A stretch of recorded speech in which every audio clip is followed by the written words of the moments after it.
Bien, amigos, nos encontramos con Miguel Ángel Martín Mato. Él es economista y director del programa de finanzas de ESAN. Miguel Ángel, muchas gracias por estar con nosotros. Hola, ¿qué tal? Buenas noches. Muy amable, es la segunda vez que tenemos la preferencia de contarte en el programa. Miguel Ángel es autor de un libro, Transparencia y Concentración Bancaria en el Perú, cuya lectura recomendamos, y me voy a permitir poncharlo. Voy a solicitarles a los chicos de producción que por favor lo hagan. Miguel Ángel Martín es profesor de finanzas y director de la ESAN. Bueno, es un libro muy interesante que analiza la concentración del crédito hipotecario, por ejemplo, como gran tema. 4 bancos concentran el 80% de créditos hipotecarios en el país. Las tasas de interés de las casas comerciales llegan a más de 800%, las tasas reales de tarjetas de crédito llegan a más de 200%, en fin. Alguna vez vi una persona que dijo que acá en el Perú no había una democracia política, lo que sí había era, entre comillas, una democracia del consumo, pero que eso lógicamente podía ser un boomerang. Sí, bueno, yo creo que ahí hay opiniones un poco contradictorias. Aquí mucho se habla de una economía de libre mercado, una economía de consumo. Y el problema es que para que haya una economía de libre mercado es muy importante que haya los actores, ¿no?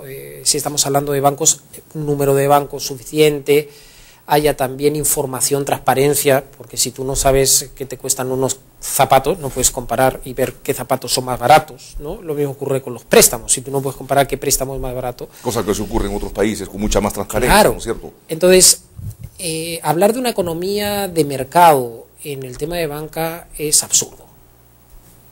Y yo lo digo así de claro, es absurdo. Yo vengo de economías desarrolladas, conozco muy bien el caso de la economía española, el caso de la economía de Estados Unidos, y ahí sí tienes una economía de consumo. ¿Por qué? Porque tienes miles de bancos. Cuando tú preguntas cuánto es el costo de este crédito, todos te hablan de una tasa, y es esa tasa y no hay extras, ¿no?, que van incrementando. Tú tienes competencia, ¿no? Nosotros, información. Entonces, ahí sí que tú tienes actores, ¿ok?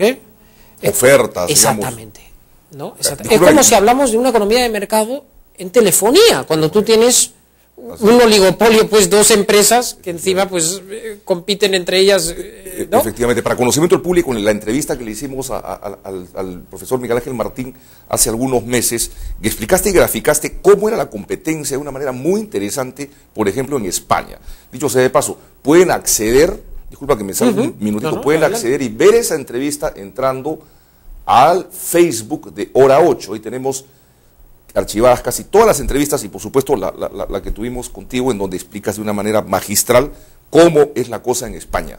Sí, claro. Y la diferencia con nuestro país. Sí, claro, porque se percibe. En España tú tienes a varios bancos que por que tú lleves tu cuenta sueldo te regalan dinero en efectivo, televisores, etcétera, ¿no? Y aquí recién estamos entrando en otra era, recién. ¿Por qué todo esto? Porque falta todavía mucho por hacer.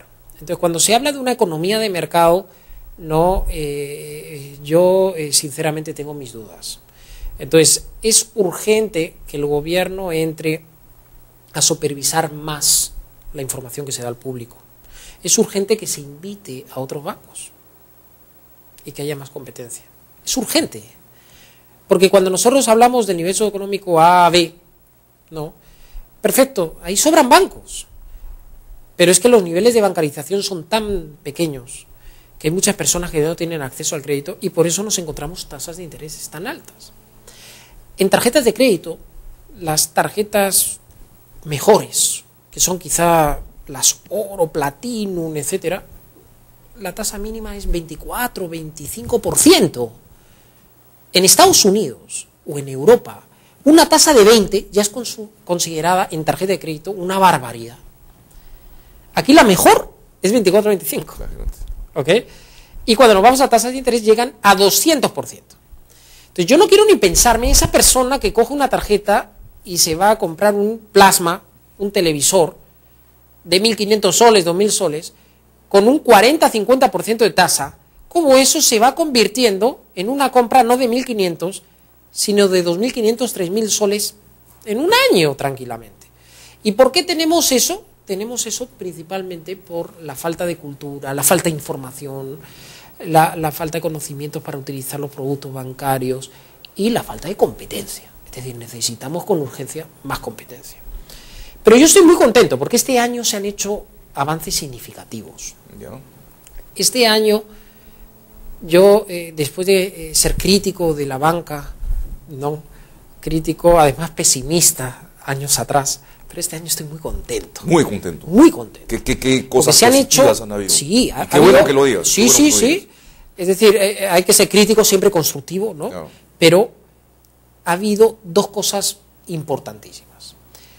La primera de ellas fue cómo el Ejecutivo, ¿no?, modificó el decreto de planillas. Acuérdate que en el programa pasado hablamos de ello. Claro que sí. Con lo cual, hoy libremente una persona puede pedir que le depositen su sueldo en el banco, caja municipal, caja rural, hasta una cooperativa, si quiere. Eso no se podía hacer, pero desde abril de este año ya es una verdad en el Perú. ¿Okay? Entonces, ese es un cambio radical. Bueno, eso ha provocado que hoy tengamos 5 bancos que quieran entrar al país. Y no 5 bancos porque los entes reguladores hayan salido a decir, Indecopi, SBS, no, vengan bancos, no, sino porque han dicho, oye, mira, hay una oportunidad ahora sí que podemos entrar y podemos ir a los bancarizados, que ¿quiénes son los bancarizados? El 70% de los bancarizados lo son por la cuenta sueldo, es decir, principalmente las personas que están en planilla, que cobran su sueldo, necesitan una cuenta. Entonces, hemos tenido un avance importantísimo. Y el otro punto importante ha sido el código de consumo. ¿Por qué? Porque en el código de consumo se han puesto algunos mecanismos en la parte financiera que no existían antes. Uno de ellos, la publicidad. En la publicidad tiene que usarse la tasa de costo efectivo anual. Ya no te puedes encontrar un auto, oye, mira este auto japonés, tal, tasa 6.9, que nadie, era una mentira total. Porque ese 6.9 terminaba en 20.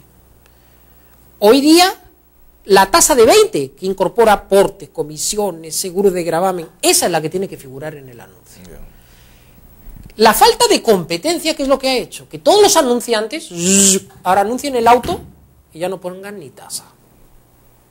Porque saben que si ponen el 7 que ponían antes, están infringiendo las leyes. Pero queda una tarea por hacer.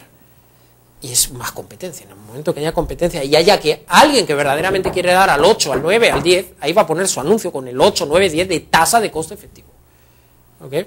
Entonces, hemos tenido avances. ¿No? Hemos tenido avances. También ha habido avances con respecto a cláusulas abusivas, etcétera. Pero hay que hacer más. Publicidad engañosa, algunas cosas interesantes han habido también. Sí, hay que hacer más cosas. Lo que ocurre es que antes había unas excepciones tremendas. También es importante porque la norma no solamente habla del crédito formal, sino también del informal.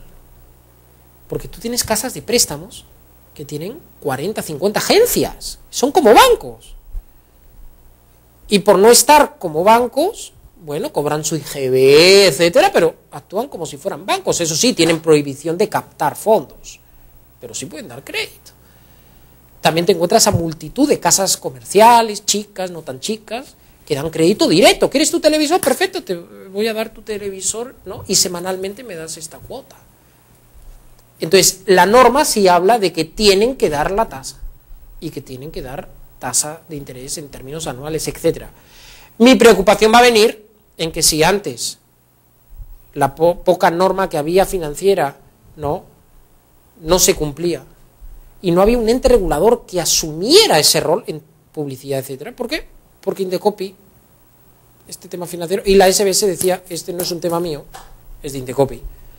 Ahora me gustaría ver, tiene que haber un cambio radical, la creación de una unidad especializada dentro del Indecopi, ¿no? O delegación de funciones a la SBS, para que eso se supervise. Esas serían las tareas pendientes. Son tareas pendientes, pero la norma está ahí. Pero la norma está ahí como multitud de normas que sabes que son magníficas, pero que no se cumplen. De acuerdo. ¿Me entiendes? Entonces es muy importante. ¿Por qué? porque nosotros estamos en una nueva era dentro de lo que es el consumo.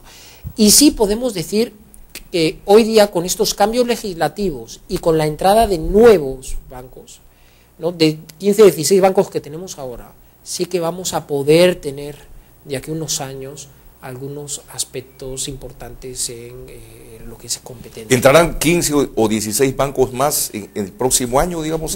No creo. Es un tema de largo plazo todavía. Yo creo que es un tema de largo plazo, ¿no? Yo creo que con que entren los 4 o 5 que ya públicamente ha avisado la SBS. ¿De qué países son estos bancos? Según la información que es pública, ¿no?, son bancos de origen latinoamericano, mexicano, ¿no?, creo, ¿no?